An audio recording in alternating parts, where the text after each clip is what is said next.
baby. Good morning. Morning. Big day today, huh? Yes, I'm testifying. I guess you know what they're gonna ask you, right? Questions about cigarette butts and such. Yes, and something else, something brand new that I've agreed to help Mason with. What? A new big revelation in the courtroom today? Mm-hmm. What's up? He asked me not to talk about it. Sorry. Well, I gotta go.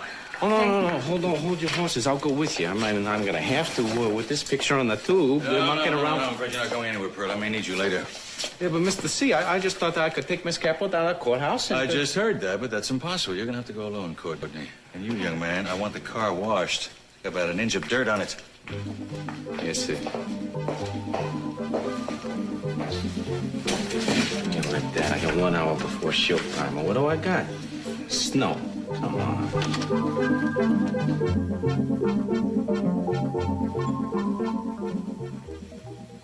You look so handsome. Good morning. I didn't know you were awake. Does this tie look sincere? Oh, extremely. Good. I can't afford to appear frivolous today. No. That's a totally non-frivolous tie. Do you know, I think that you look even more handsome today than you did yesterday. How is that possible? Maybe because I feel so confident today. That could account for some of it. What do you feel confident about? Oh, some information I found out about my opponent's sleeping habits.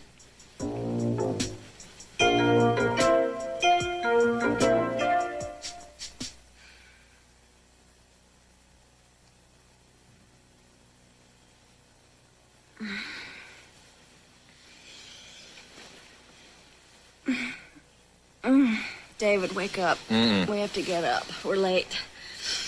Oh, come on. We got plenty of time. No, it's 9:30. I am supposed to be at the court early, and then I have to meet Augusta for breakfast. And Did I tell you how fantastic last night was? Huh?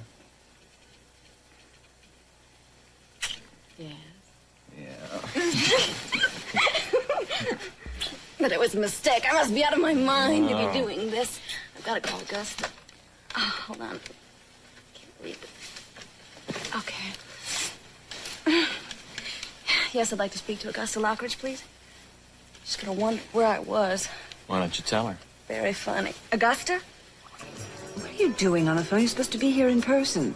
I'm sorry. I'm running a little late. I'm not gonna be able to make it for breakfast, but I'd really like to know if you can meet me at the court before today's session. When? In about 45 minutes. I suppose so. What's it about? It's about Lionel, but I'll tell you about it when you get there. Oh, Lionel, look, I want to know now. What about him? Look, just hold your horses. I'll tell you about it later. Bye. Well, that's who it is, huh? Who is? The one you're going to use to take the suspicion off me. It's Lionel Lockridge, isn't it?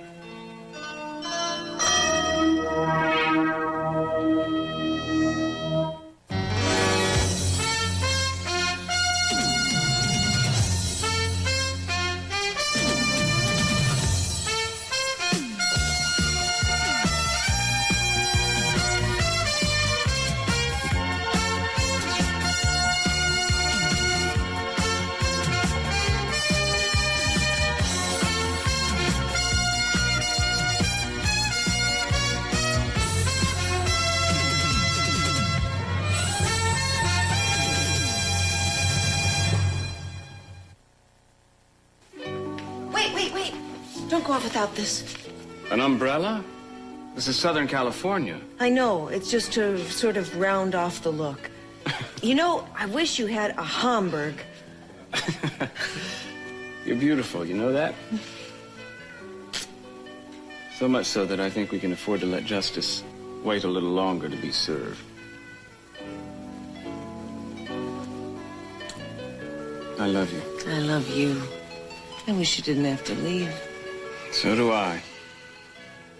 You know what I think I'll do? I'm going to come see you in court today. It's been a long time since I've seen the famous Mason Capwell in action, and after all, the last time I didn't really get a chance to appreciate you.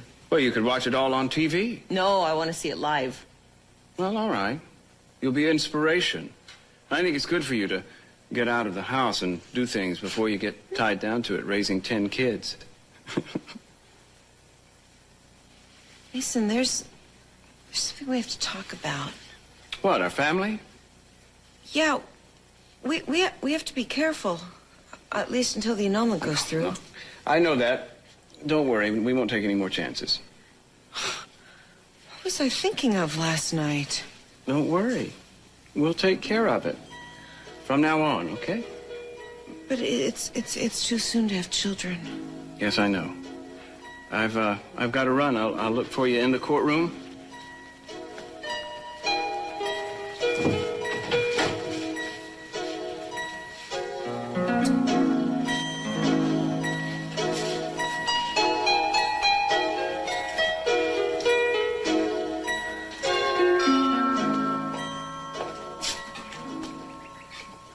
For me? You shouldn't have.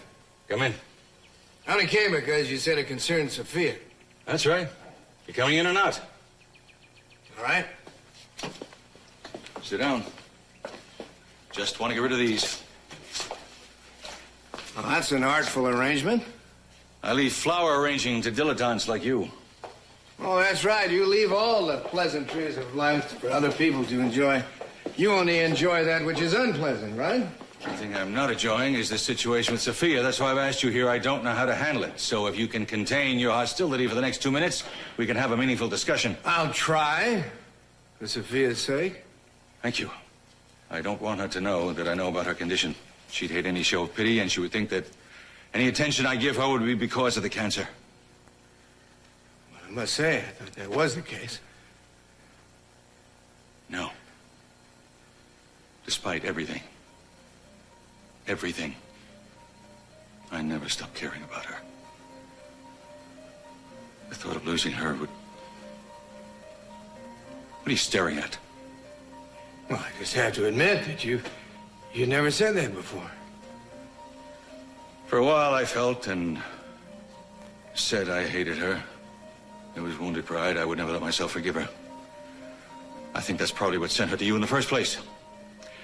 Now, they say you should never admit a weakness to an enemy, but I must admit that I envied your relationship with her, your togetherness, your openness. Why are you looking at me as if you just found out that I'm human? I mean, tragedies do change people sometimes, don't they? Except that this isn't a tragedy. Not yet. Everybody thinks she's gonna be fine, Cece. All right. She talked to you about it. She was very open about it. How do I treat it? How do I treat her? I can't just pretend it doesn't happen, that it's not there. Just a minute.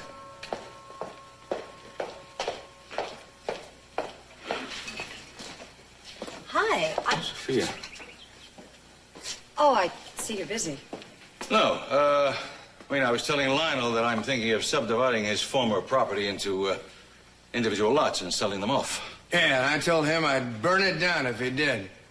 And that said, I guess I better go.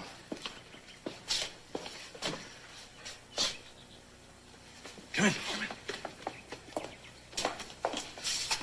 I'm very surprised he came here. So was I. I'm glad you did. Oh, well, really. I was just driving by and I was thinking about the flowers. Thought maybe you would send them to the children's wing of the hospital. I think that's a wonderful idea. I'll have them sent over. Excuse me. I'll go. No, Go please downstairs. don't. Please wait. Hello. Mr. Capwell, it's Justin Moore. I'm calling because I need your help. What kind of help?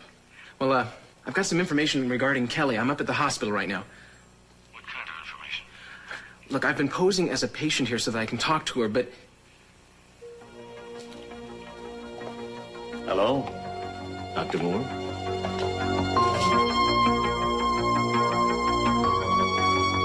Augusta.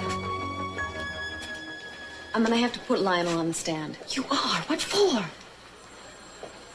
I have proof that Lionel and Madeline were meeting secretly. Oh. And I'm gonna have to use Lionel as a way to create an element of doubt in the jury's mind. I don't believe he was seeing her.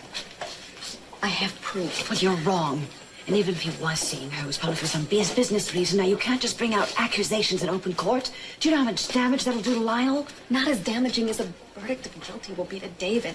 He needs this, Augusta. Please, I have to create an element of doubt in the jury's mind.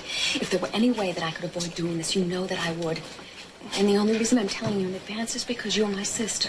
If Lionel was seeing her, it wasn't because he was having an affair. If you imply anything like that... I'm not trying to cause a rift between you and Lionel, honest, I'm not. That's the last thing in the world I want for you. You better worry about causing a rift between us. What kind of proof do you have?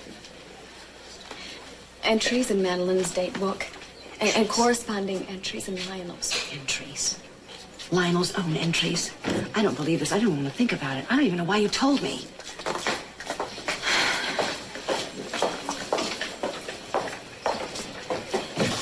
Sheila, what the hell are you doing here? I was subpoenaed. Miss Carlyle, you going to be changing your story? I'm doing nothing of the kind. But Mason Capwell subpoenaed me, and he thinks my testimony is relevant somehow. But I can assure you I'm going to say what I've said all along. That David and I never had an affair. The only trouble is they found a letter that I had written to you. Hello. Glad you could make it, Miss Carlyle. I'll show you where to sit. Julia? Mason, you better talk to me. I'll be right back.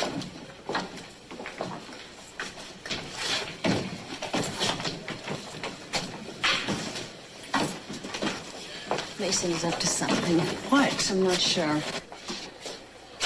But here he comes now. Listen, you go inside and I'll... Oh, Mr. Catwell, can I get a I'm reaction? sorry. I have no comments Mason? at this time. Would you excuse me? Yes, Julia, what can I do for you? You can start by telling me what's going on, or I will move for a mistrial so fast you won't know what hit you.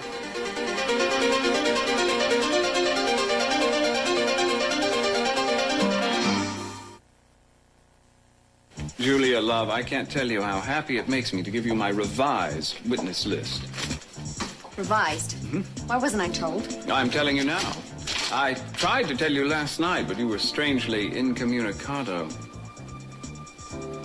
Was I? Yes, I couldn't help but envy you. You know, when I'm working on a murder trial, I have to stay home and do my homework. There you are, gallivanting around. Is that confidence, I wonder, or inexperience? Saw Marty Whitmore. You calling him? His photos are fake. Yes, I've admitted as much to you. Yet you're using him as a witness. I didn't think a little local color would be amiss. Don't give me that. What about Sheila Carlyle? She swore that she wasn't having an affair with David, and she says she'll continue swearing that. I know that, too. Yet you've subpoenaed her as well. You'll just have to wait and see, Julia. Unless, of course, you want to object in the change in order of the witnesses. Of course, you have an absolute right to talk to her before she testifies, if you wish. It's not going to do you any good, Mason. Whitmore's worthless, and Sheila's not going to change her story. So why worry? You're right. Go ahead. Hang yourself. But if I find out there's anything underhanded about this, Mason, I You'll swear... be the first to know, Julia. Come now, don't look so solemn. It's only a matter of life and death. I think it's time we were getting inside, don't you?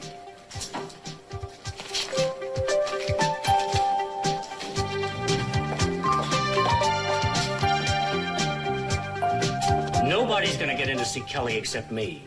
And that includes, for the time being, her immediate family and even former psychiatric residents. Why? How can that kind of isolation do any good at all? I told her family my techniques can't work if there's any interference from the outside. I think it's time you and I have a frank discussion. I am not the only one who thinks your methods are dangerous. You're so intent on proving your own theories that you're completely disregarding the welfare of your own patient. Those are rather bold words for a young man in your present awkward situation. I think I'm gonna have to teach you a lesson. Orderly?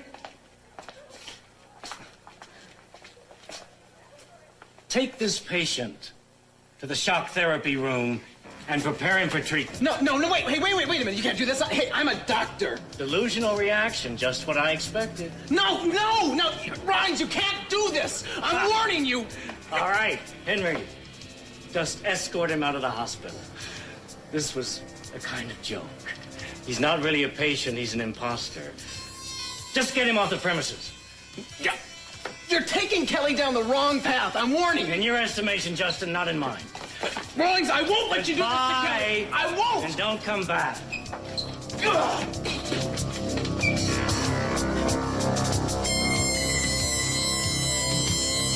Defense counsel Julia Wainwright has entered the courtroom and taken her place at the defense table. Judge Reed is entering now. In a few moments, Special Assistant District Attorney Mason Capwell will call his first witness for this session. What are you doing here? The TV reception on the boat was bad, so I figured I'd watch the trial here. You seem to be taking a very deep personal interest in this case.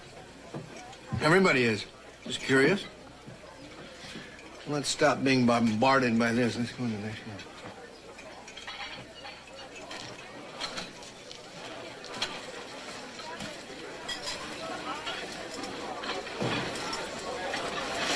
CC called. I went over to his house. He wanted to discuss Sophia. Never mind that. I just came from talking to Julia. Oh, that's nice. Two sisters talking. It's good to hear that you're getting along. Don't change the subject. Didn't know there was one. Well, there is. Are you aware of the fact that Julia's going to call you as a witness to the defense? Why would she do a thing like that? I thought you might be aware of it. Lionel, what's going on? The truth is, I don't know. Julia said there was a relationship between you and Madeline Laurent. Of course, I told her she was crazy, but she said she had proof. Now, I'd like to know about it. I gave you the benefit of the doubt and stood up for you in front of her, but now I want an explanation. I want it now. Now, Mr. Whitmore, you gave your profession as private investigator. Would you tell us what Madeline Laurent hired you to do in your professional capacity? She asked me to look into her husband. Look into him? You know, check him out, see what he was up to. I see. And what did she suspect he was up to? She figured he was having an affair with a woman at work, supposed to be a business associate. Do you know her name? Sheila Carlisle. And could you describe for the court the scope of your investigation? Well, I tailed him. Mm-hmm. And was your vigilance rewarded? Was my what? What? What did you find out when you followed them? Well, they took business trips together, but they each had separate rooms and stuff like that. I followed them for a couple of months, but I was never able to get any real proof. But, you know, in my business, you have to have instincts, if you understand my meaning. Indeed, I do. And you conveyed this information directly to Mrs. Laurent, did you not? Both your findings and your instincts. That's right. And when did you make your final report to her? Well, it was on the same day that she was killed by her husband. Objection, Your Honor. You're quite right, Miss Wainwright. Sustained. Please strike the answer from the record. The jury is instructed to disregard the answer, and the witness is warned to keep his replies only to the facts. What'd I do? It's, quite all right, Mr. Whitmore. I have no further questions for this witness, Your Honor. Miss Wainwright. All right, Mr. Whitmore. Isn't it true that because you couldn't come up with any conclusive proof of Mr. Laurent's infidelity, that his wife refused to pay you for your services? Well, she paid the expenses along the way and such, but she wouldn't settle a final bill, no. And as a result of this refusal, didn't you subsequently arrange to fake certain photographs, then tried to bring them to Mrs. Laurent to try to collect what you felt she still owed you? That's right. Then when you found out it was too late, that Mrs. Laurent was dead, didn't you try to blackmail Mr. Laurent with those same photos? No. I just offered to sell him the photos. There was no blackmail. You make very fine distinctions, Mr. Whitmore. But the simple fact is that because you couldn't come up with legitimate proof of Mr. Laurent's infidelity with Miss Carlisle or anyone else in the entire 2 months that you worked for Mrs. Laurent. Isn't that so? No real proof, no. And yet, you obviously told the prosecution that you were sure that Mr. Laurent and Sheila Carlisle had something going on. What made you so sure? Well, like I said, it was, you know, I mean, when you're in my business, you get gut instincts. I've been doing this for 20 years, and I have gotten to be a pretty good judge of human character. Let's examine your character, Mr. Whitmore. Isn't it true that 3 out of those past 20 years were spent in federal prison for tax evasion and extortion? Objection, Your Honor. Mr. Whitmore's past is not an issue here. Yeah, what has that got to do with the price of apples?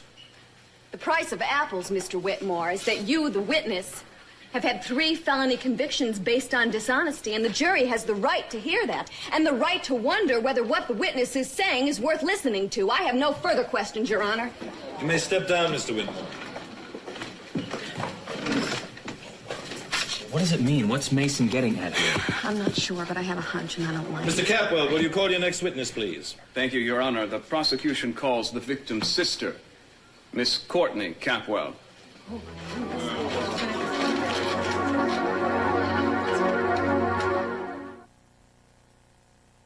you solemnly swear to tell the truth, the whole truth, and nothing but the truth, so help you God? I do. Please state your name. Courtney Carolyn Capwell. Please be seated. Mr. Capwell. Earl, would you please turn that damn thing down? No problem, Miss Capwell, Mr. C. would you state your relationship to the deceased Madeline Lorenz, please? You know, I saw Kelly at the hospital the last time. She was quieter, more stewed than she was the first time, but still like she was in some kind of a dream world. It's heartbreaking. Looking back, I guess maybe Kelly needed psychiatric help all along, even before Dylan died. I just couldn't face it that a daughter of mine would need that kind of help. If it had, maybe none of this would have happened. I know that. But I don't think very many people could have read the signs before Dylan's death. Well, Dr. Rawlings seems to think Justin Moore should have been able to read them. Rawlings? And you and David and your sister Madeline lived together in the same house for a period of time. Is that correct? Yes, that's right. Could you describe for us what your relationship with David was like during that period of time? I thought of David as if he were my own brother. And have you remained close since your sister's death? No. Miss Capwell, do you know a woman named Sheila Carlisle? Yes, she works with David. I've seen her several times at the house when she's come by to pick up or drop off papers or to have a conference with David. Mm-hmm. And did you ever have reason to believe that there might be more between David and Miss Carlisle than a simple business relationship? Well, I didn't until recently. But in retrospect, I certainly had reason to. Would you elaborate on that? Well, it happened about 1.5 years ago in Aspen, Colorado during the Christmas holidays. Could you describe for the court what happened on that occasion? Yes. I was with Madeline and David, and we were on a skiing trip. Well, one afternoon, David said that he was tired and wanted to go in early. Well, a little while later, I decided that I'd go back to the condo myself. Madeline continued skiing. Well, when I got back, I saw David coming out of the condominium 2 doors down from ours. He didn't see me, and I never said anything to him, but 2 days after that, I saw Sheila Carlisle leave the same condo. And, how did you react? Well, I was quite surprised. I had no idea that Miss Carlisle was even in Aspen. But I shrugged it off. I considered it a coincidence.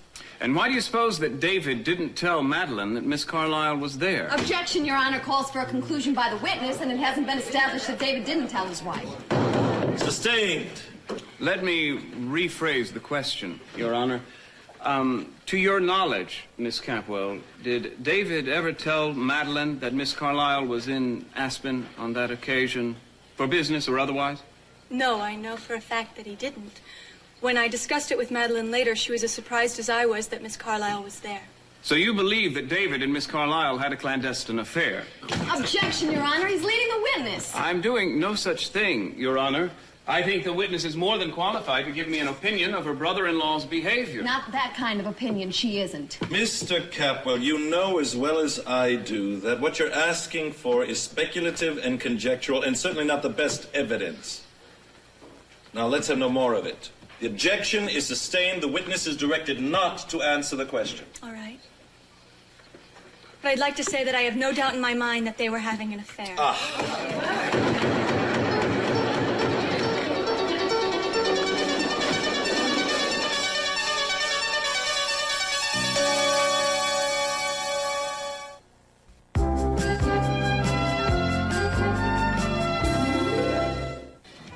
I was secretly helping Grant Capwell, Cece's brother. He was trying to get control of the holdings, to take the reins, and he was going to share his good fortune with me if he succeeded. I'm sorry, I don't quite understand how that involves Madeline.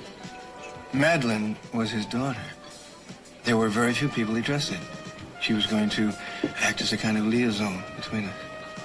I find it very hard to believe that Cece's own brother was going to join in a conspiracy against him. I don't know why you find that hard to believe.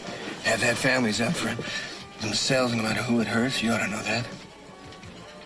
Lionel, what happened the day you met her, the day before she was murdered?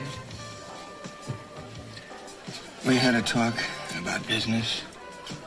Why did you have it in the bungalow? Why not in a restaurant or some public... Because she invited me to the bungalow. We didn't want to be seen together in public. And CC, we couldn't let him get word that I was seeing Madeline under his own roof. And you didn't have any physical attraction to her or anything like that? I didn't think of her in that way. No, silly me, of course not. The fact that she was young and beautiful and blonde and slender and fragile looking, just your type, and having all these meetings together in a bungalow. And, I mean, at least you must have been tempted to think of her that way. Esther, you know something? You should have gotten a divorce from your jealousy, not from me. Yes, I know, but it's still not a direct answer, is it? I don't remember a question. All right, maybe I'm being much too subtle about it. Why don't I just come out and ask you? Did you, by any chance, have an affair with Madeline? Maybe not at the end, but at the beginning? No. Augusta, being jealous of the Quick is one thing, but suspecting the Dad. Look, if you don't believe anything from me, believe this. The only relationship that I had with Madeline Laurent was business. I wonder why, after all these years of half-truths and whole evasions, I'm even suspicious. Miss Capwell, I'd like to get back to your prior relationship with Mr. Laurent and what the atmosphere was like then.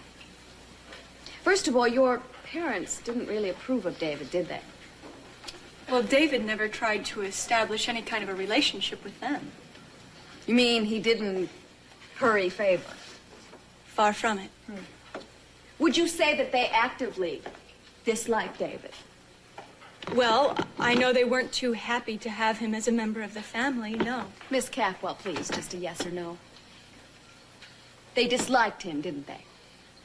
Yes, I suppose so. Well, if that's the best you're going to do, I suppose I'm going to have to accept that. What about you? I loved David. I cared for him very much. I only stopped caring for him when I thought that he was cheating on my sister. And the reason that you thought he was cheating was because you saw David Laurent and then Sheila Carlisle coming out of the same condo in Aspen on 2 separate days, 2 days apart. You really make giant leaps with logic, Miss Capwell. Objection argumentative. Sustained. All right, let me ask you this.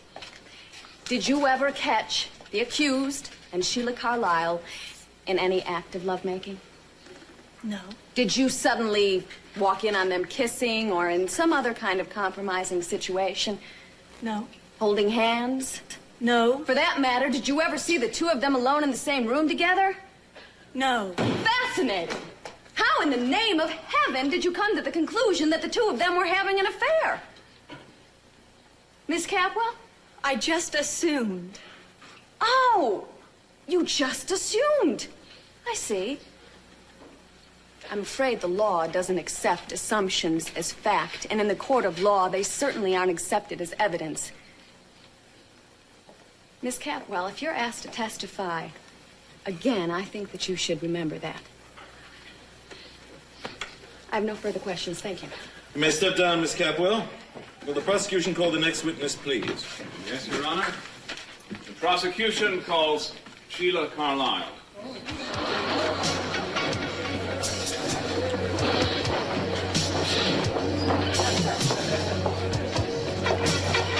I don't understand why you won't allow us to see her. You've been allowing her to have other visitors? That's true, Mr. Capwell. But I've had to discontinue her visitation rights for the time being. It's simply too dangerous for her. Dangerous to see her own family. To see anyone she was associated with before the incident. We have her on a very tight schedule. And I don't want her to be upset or influenced by anybody from the outside world. Our main task at the moment is to help her become acclimated to her environment here. It's a rebuilding process. Well, I know Justin wants to see her. He's not qualified to treat her. And in my opinion, he's one of the reasons she's in her present condition. Well, I would like to talk to him. I'm sorry, he's not here. Doctor, he called me from here no more than an hour ago. I know, and when I discovered he was here, I asked him to leave. And he did. I know you're both very concerned about Kelly. But I can assure you I'm going to do everything in my power to help her make a quick recovery. And I'm very confident that my method of treatment is the best one for her. Of course, Mr. Capwell, you're free to consult other doctors, get another opinion. I welcome that. But I don't welcome interference from a rank amateur like Justin Moore. I'll see that it doesn't happen again. Doctor, if you can help her, I will be eternally grateful, and I'll find a tangible way to prove how grateful I am. Your daughter's recovery is uppermost in my mind. Do you think she'll have to stand trial? Unfortunately, that will be the result of her recovery. It's all right. Everything's going to be fine. Our experience and the full range of our facilities are devoted to her care and cure, Mrs. Armonti. Please trust us. We're doing everything that can be done for her. When will we be able to see her? I can't say for sure. But I'll let you know. We'll be in touch. Thank you, Dr. Rawlings. It is. It's Rawlings. And how long have you been associated with the company? I've been with them for 5 years. And during that time, you've risen to a position of some power, have you not? I'm vice president in charge of marketing. Well, that's an impressive rise from a secretarial position. Testify. Yes, you are. What's this? How egalitarian. A subpoena? Lionel, you either testify or you'll be cited for contempt of court. Miss Carlisle, how long have you known the defendant in this case? A little over 5 years. And how would you characterize your relationship with him? It was professional and platonic.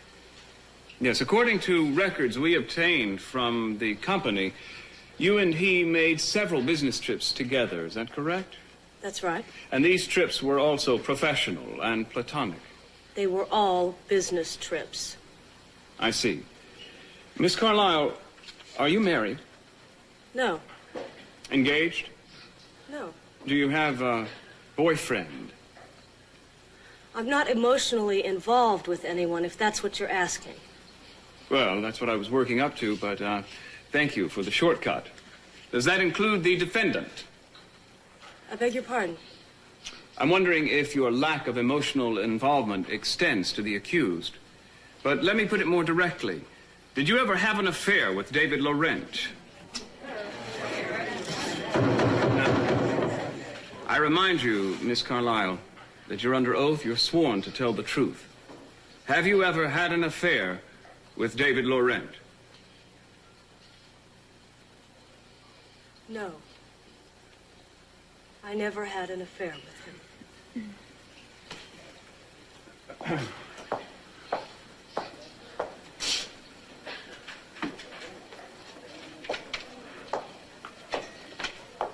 Do you recognize this? Is the handwriting familiar? Well, yes, it's my Wait a handwriting. minute, I need to see that document, please. By all means.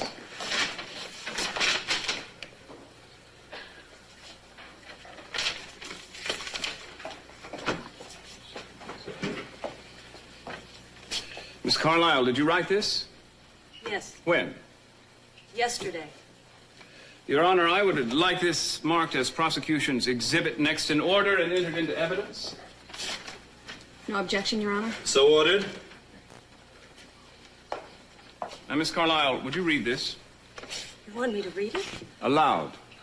To the court.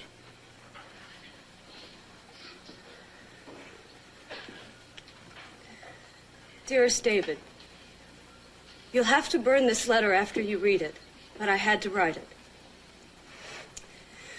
You don't know how lonely it's been without you. I've missed your arms around me at night and the way you kiss me awake in the morning. That's a lie. Sheila, how can you do this to me? You're out of order. I want order. Order in this courtroom. Miss Wainwright, I warn you, I want you to control your client. I'm sorry, Your Honor. It's all a lie! Let me see. Would you continue, Miss Carlyle? Sorry, David.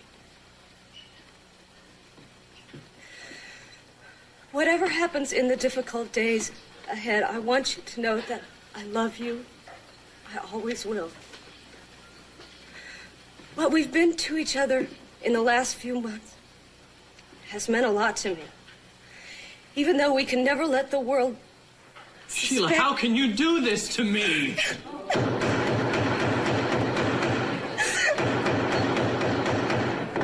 No more questions. Miss Wainwright.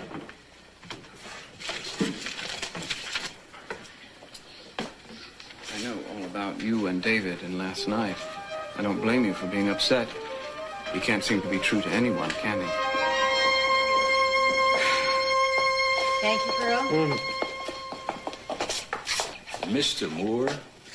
Your maid said I could wait for you. Why didn't you wait for us at the hospital? Well, I would have, but Dr. Rawlings had me thrown out. Thrown out or escorted out? Well, let's just say forcibly escorted.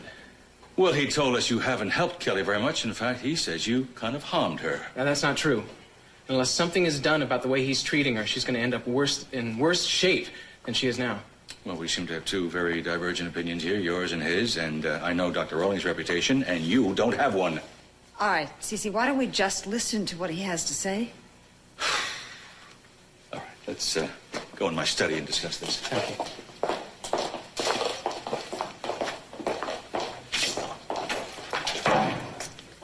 Hi. Hello there, stranger. I saw you on the boob tube today. Yes, well, I didn't make such a great witness. You sure could have surprised this witness. How come you didn't let me in on the Sheila-David connection? Well, I only remembered the thing about Aspen recently. Uh-huh. And I didn't at least deserve a boob? Well, Mason asked me not to discuss it with anyone until I testified in court. Since when am I just anyone? Pearl, to tell you the truth, I felt recently that you've been on Julia's side, and I didn't want her to hear about it before I testified. Courtney, you know me better than that. All you had to do is ask me, and I never would have told Julia. Okay, that's water under the bridge. You want to tell me now? Well, I got this call. It was an anonymous call from a woman who said if I wanted to know what David was up to go to the Claremont Arms. Well, she gave me a room number, and when I got there, it was Sheila Carlisle's room. And in the room, I found a letter, evidence that they're having this affair. And that's what triggered the whole thing about Aspen. That really sounds pretty bad for David, doesn't it? And Julia, she really believed in him. I know. But then Madeline believed in him for a long time, too.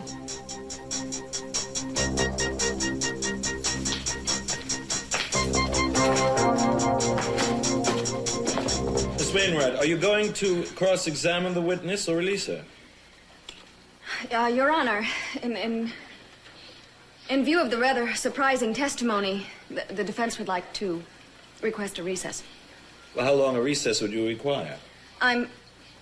Excuse me, I'm not sure. I'd like to go over the development of this in detail with my client, perhaps an hour.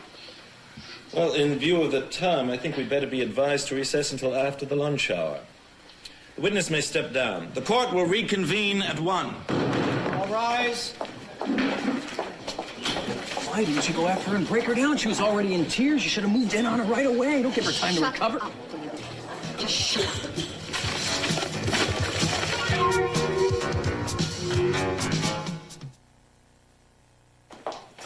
Sorry, Justin, but Dr. Rawlings was assigned to the case by the court. He happens to be a highly respected doctor. Perhaps not by you, but certainly by his peers. I've made my own inquiries into his reputation. He has a fine one at that Boston clinic he was affiliated with for 8 years. I've been there. I've seen her. Well, I'm not going to stir up any trouble with nothing going to come from it. But something can come from it. I mean, your daughter's well-being, not to mention her safety, is at stake here. Justin, please. She's certainly safe there. That's not true. And there's a definite danger in her receiving inappropriate treatment. I don't have the expertise to argue treatment with you, so I have to defer that to Dr. Rawlings' judgment. Now, I want you to back off and don't interfere anymore, or you could be in a lot of trouble. That's your final word? I'm afraid that's it. Okay. I did what I could.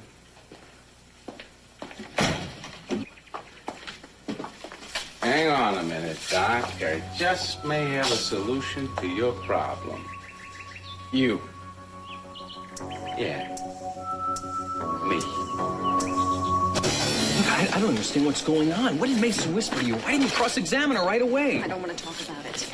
What do you mean this is my case? You can't treat me like an Just outsider. drop it, David. Julia, what about this subpoena? I'm so proud of you. I'm so glad I came. I am too. Can we have lunch? Maybe we should spend lunch hour celebrating the way we did last night. You know what we were talking about this morning, Mason? I can't stop worrying about it. Mary, if it's the thought of having a child that's worrying you, I wish you wouldn't let it. You'll be a wonderful mother. Think what an exemplary father I'll be. Well, of course you will, but there are some things I want to talk to you about. Yeah, we will. Maybe not here. And what can you do? What? I break into the sanitarium. I get the real scoop on Kelly, okay? What the doctors are doing with her, how they're treating her, how much medicine they're giving her. And basically the doctor's notes on her. Anything you want, etc., etc., etc. Okay, but why would you do that? For openers, I know this Dr. Rollins from way back, and I got a little unfinished business with him. With Rollins? With Rollins. He treated somebody that I was rather close to a long time back, and something happened. I stepped in to find out what. When I did, Rollins blocked the whole deal. So I'll tell you what. I killed 2 birds with 1 stone here. I help you and Kelly, and while I'm at it, I look for other answers to this other caper. What do you say? I'd say you're more interested in this other caper than you are in helping Kelly. Oh, no. Both. I want to help Kelly just as badly as you do, and I can. But I need your help to do it. No comment. All right, Julie, what the hell's going on here? I think I have a right to know.